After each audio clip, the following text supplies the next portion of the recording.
Hey guys, I'm Tara. Welcome back to my channel. Today I'm going to show you 3 different ways that you can stretch your psoas. For anyone who doesn't know what the psoas is, this is one of the major muscles of our hip. It's a hip flexor, and what that means is basically it's responsible for lifting our leg up and in toward our chest. So I want you guys to know where the location of this muscle is, because then it's helpful when you're doing your stretch, like you know where you're supposed to feel it. So since it is a hip muscle, the end of the muscle inserts into the hip, but the muscle actually starts in our lower part of our back, our lumbar spine.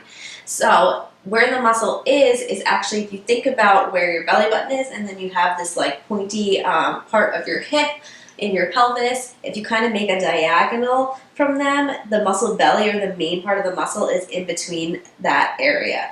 So when you're doing your stretches, you want to kind of feel a stretch in the lower part of the abdomen. So if you're stretching like the right side, then you want to feel a stretch in the right lower abdomen, and then vice versa.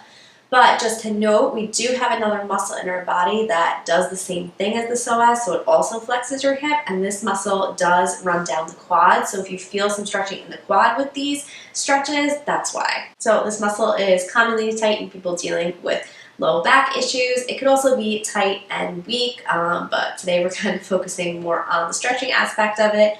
And also it does tend to get tight in people who sit a lot for most of the day, because then this area is kind of compressed and in the shortened position for a long time. So I'm going to give you 3 different variations of different stretches that you can do to find what works best for you. So our first stretch is going to be a kneeling stretch. So it's kind of like a low lunge pose in yoga.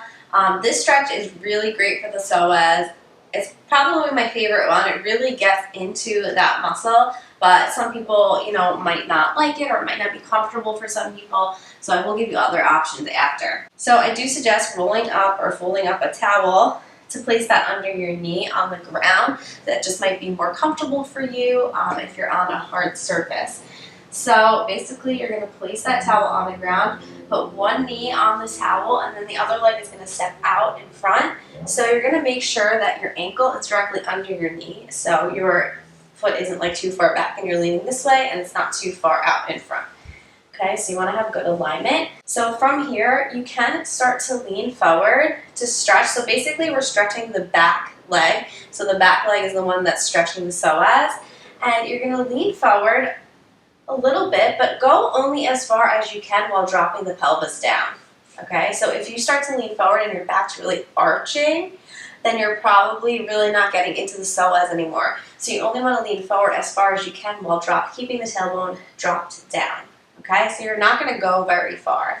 So that's stage 1, and you can even just hold there and breathe if that feels like it's enough of a stretch for you. But again, you're going to feel it in the front of your hip. You might feel a little in your quad, and you also want to feel some stretching in the lower abdomen. So for me, it would be in the right side. What I really like about this stretch is that there's so many options that you can do with it. So you could really kind of play with it and see what works for you. Like, you could also reach your arms up, and that'll intensify the stretch. You could even clasp your hands together and really reach up. That intensifies it even more, and you can kind of just play around and see what works.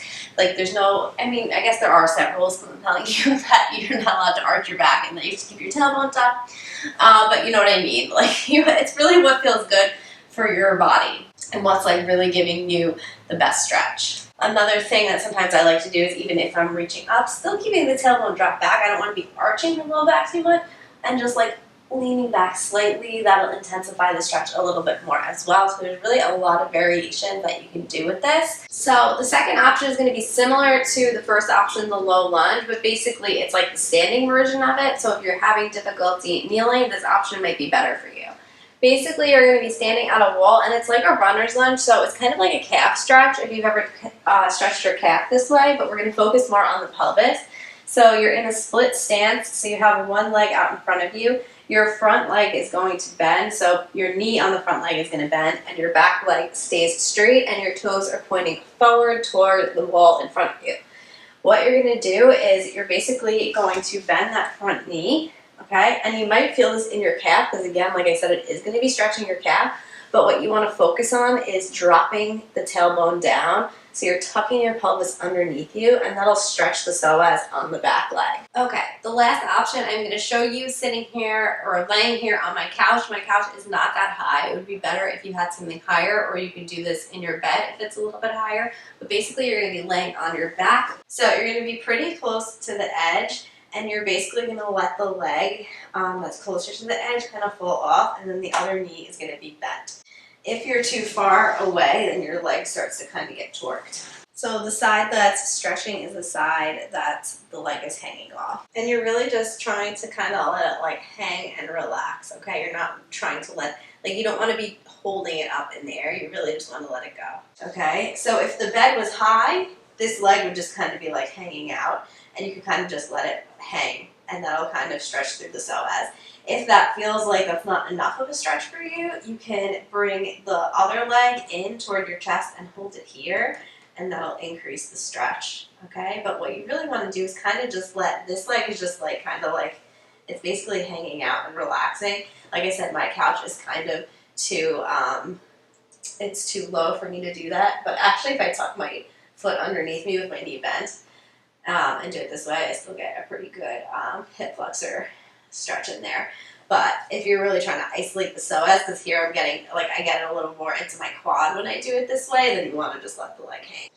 So with these stretches, you want to hold them 30 seconds, and you want to repeat it 3 times, which is pretty much the same that I tell you in all the videos that I show you how to stretch. But with stretches, again, you want to make sure you're holding 20 to 30 seconds to really improve the length in that muscle. So those are your 3 stretches, guys.